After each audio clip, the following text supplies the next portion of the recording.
mais de 30 mil em vendas nos últimos 7 dias na Hotmart e mais de 200 mil no mês na Monetize, olha aí. Quer aprender como que eu faço isso aqui na minha casa? Clica no link na descrição desse vídeo que eu vou te ensinar. Aprende com quem sabe de verdade. O ex-ministro Sérgio Moro sabia, claro, o impacto que teria a sua saída do governo. E sabia que esse impacto seria multiplicado por 1000 se ele saísse atirando.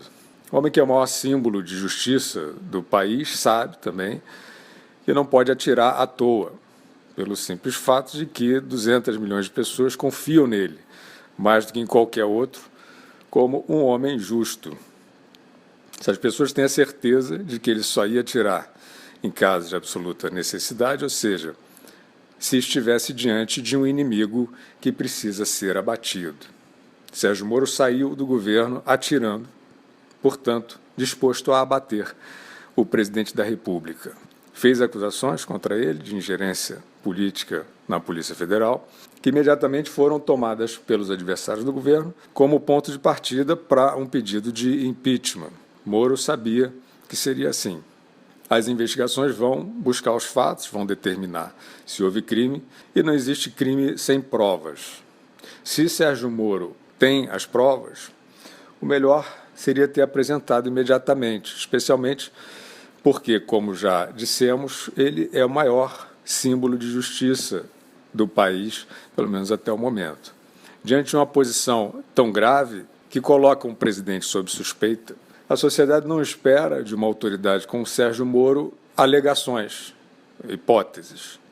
Até aqui foi o que Moro apresentou. Ele alega que Bolsonaro interferiu politicamente na Polícia Federal e Bolsonaro alega que não interferiu.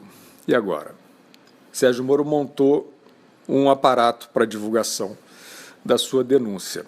E na véspera, enquanto dizia a aliados que não sairia, os especuladores já tinham a informação da sua demissão. Talvez tenha sido um prêmio por um ano de especulação. Moro fez chegar aos veículos de imprensa que fazem oposição ao governo, e aí oposição, em alguns casos, sendo um eufemismo para sabotagem, como Moro sabe e sentiu na pele. Moro, então, fez chegar cópias impressas de mensagens particulares dele com o presidente da República. Um ex-juiz sabe bem a gravidade desse ato. As mensagens mostravam uma discussão entre ministro e presidente sobre o comando da Polícia Federal. Moro não queria trocar o diretor, tinha suas razões. Bolsonaro recomendava a troca e também tinha suas razões. No caso do presidente, achava que investigações como, por exemplo, a do atentado que ele sofreu não estavam caminhando direito, além de achar que a gestão do então diretor podia estar abrigando interessados em perseguir gente na sua base política. Essa é a hipótese do Bolsonaro na conversa com Moro.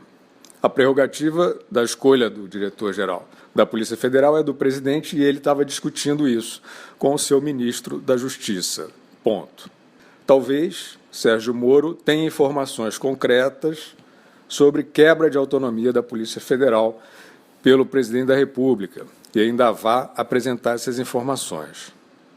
Até aqui, ele foi para o fronte, declarou guerra, apontou para a cabeça do presidente e disparou a sua bala de prata, que não era nem de prata, nem era bala.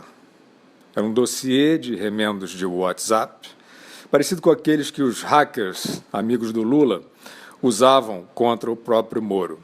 E o dossiê do Moro ainda tinha troca de mensagens com a afilhada de casamento dele, uma espécie de um atestado quase pueril de honestidade, dizendo não estou à venda, etc.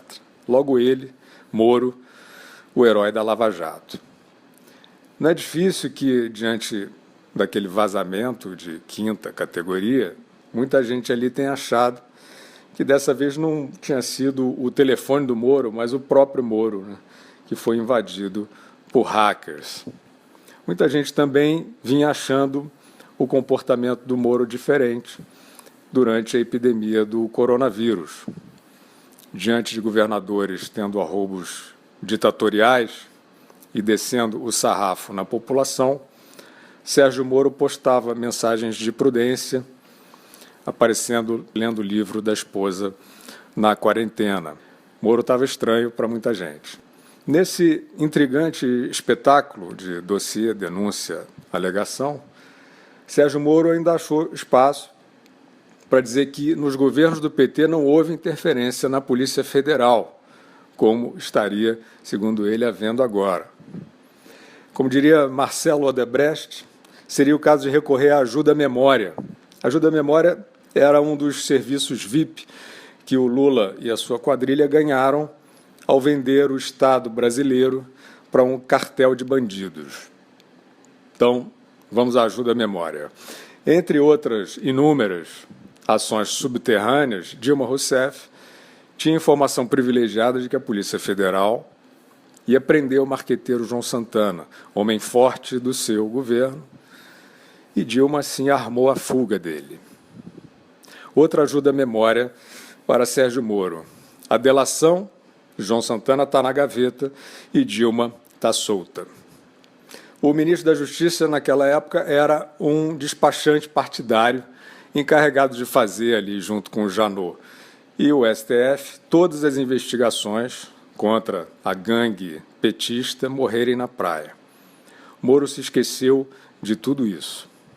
A Polícia Federal é uma instituição admirável desde antes da Lava Jato e conseguiu ser eficaz em vários momentos, apesar de injunções políticas que sofreu aí ao longo da história.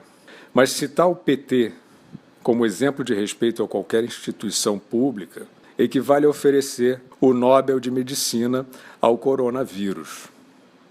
Ainda mais se você é o ex-juiz Sérgio Moro, o homem que prendeu Lula. O Brasil está perplexo. A missão Moro-Bolsonaro, que não poderia falhar, falhou miseravelmente. Os dois tinham a obrigação cívica de levar essa missão até o fim.